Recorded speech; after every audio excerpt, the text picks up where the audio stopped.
महाराष्ट्र माझा, प्रत्येक गावातून आणि प्रत्येक जिल्ह्यातून थेट तुमच्यापर्यंत। बीड पंचायत समितीसाठी संपदा योगेश घोलप यांनी उमेदवारी अर्ज नेल्याने चर्चांना उधाण। संपदा योगेश घोलप यांनी नेला उमेदवारी अर्ज। बीड पंचायत समितीच्या राजकारणात खळबळ। संपदा योगेश घोलप मैदानात बीड पंचायत समितीसाठी नेला उमेदवारी अर्ज। जिल्हा परिषद पंचायत समिती निवडणुकीची रणधुमाळी सुरू। कर्जत प्रशासकीय भवनात उमेदवारी अर्जासाठी मोठी लगबग।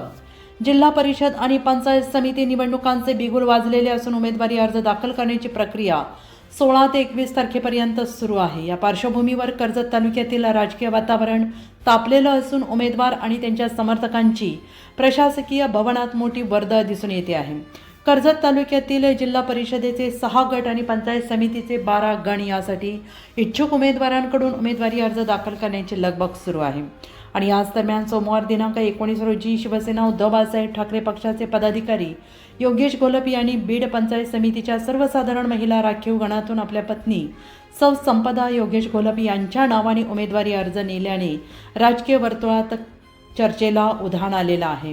बीड पंचायत समिती गणामधून उमेदवार कोण असणार याबाबत उत्सुकता असताना हा अर्ज नेल्याने अनेकांच्या भुवया उंचावल्या आहेत। परिवर्तन विकास आघाडीमध्ये राष्ट्रवादी काँग्रेस पक्ष आणि शिवसेना उद्धव बाळासाहेब ठाकरे पक्षाचा समावेश आहे।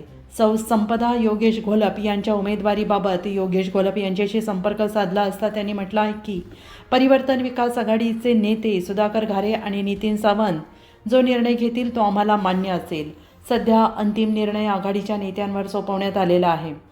सौ संपदा योगेश घोलप या बीड पंचायत समिती सर्वसाधारण महिला गणातून इच्छुक उमेदवार आहेत।